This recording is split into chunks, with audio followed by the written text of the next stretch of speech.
Assalamualaikum warahmatullahi wabarakatuh. Video kali ini kita akan membahas yang katanya ada aturan baru di mana DC lapangan itu tidak boleh menagih lagi, tidak boleh datang ke rumah kalian jika teman-teman melakukan satu hal ini.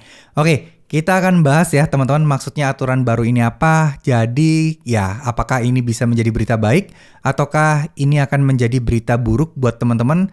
Yuk kita akan bahas. Oke. Jadi kemarin ada yang nanya nih ke saya soal aturan-aturan baru yang katanya DC harus gini nih. Intinya sih adalah terkait aturan penagihan. Cuman ya gini ya teman-teman ya. Jadi masalah aturan-aturan baru ini kebanyakan mungkin dipelintir, kebanyakan mungkin diheboh-hebohkan.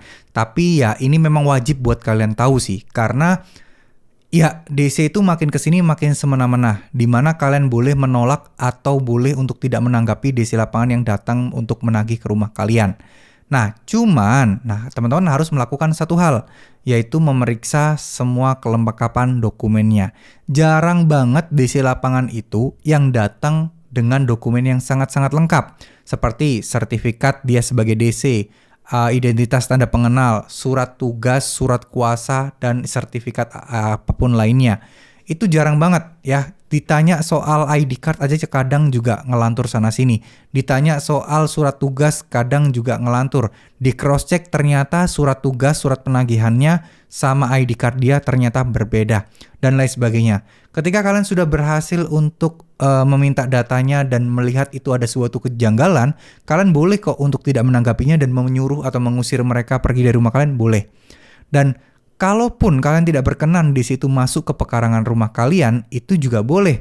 Sehingga harusnya di situ kalau nekat dia bisa kena pidana. Karena masuk ke pekarangan orang tanpa izin. Itu sudah bisa kena pidana, teman-teman. Nah, sekarang yang jadi permasalahan aturan-aturan seperti ini itu sebenarnya udah aturan lama, yaitu di situ tidak boleh memaki, di situ tidak boleh kontak fisik, di situ tidak boleh juga berkata kasar atau mengintimidasi, mempermalukan. Itu sudah lengkap semuanya, aturan sudah ada dari dulu, bukan baru-baru ini aja.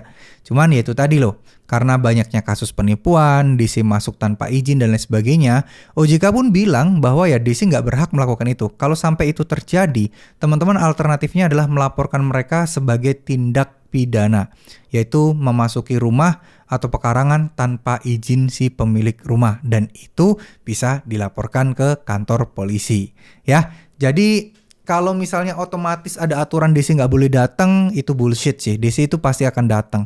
Jangankan gitu, mereka aja mau melanggar menghubungi sosmed kalian aja masih bisa kok. Apalagi cuman aturan seperti ini. Dan saya rasa juga dari dulu, dari sisi OJK juga tidak pernah berkenan kan pinjol ada DC lapangan. Cuman ya karena itu kebutuhan, ya OJK mah bebas-bebas aja. Cuman nggak semuanya memang bisa mempunyai DC lapangan. Ya mungkin yang cash flow-nya rendah, budgetnya tidak ada buat gaji DC, ya itu mungkin tidak akan ada DC lapangannya. Ya, sekali lagi tidak ada aturan baru yang benar-benar bisa mengikat DC nggak boleh datang ke rumah. Kalaupun ada, ya mereka pasti akan tetap melanggar sih. Cuman bedanya kita bisa melaporkan dan lebih aman aja. Nah, poin utama di sini adalah bukan soal DC mau datang ke rumah atau tidak, tapi lebih kepada yuk teman-teman bareng-bareng sama-sama harus berani. Teman-teman bareng-bareng sama-sama harus bisa untuk berkata tidak, untuk bersikap bodoh amat, dan untuk tidak peduli terkait masalah galbeb pinjol ini. Ya. Karena ketika kalian terlalu takut, terlalu mencari cara-cara, dan ujung-ujungnya tidak sesuai ekspektasi, teman-teman akan semakin down, semakin terpuruk.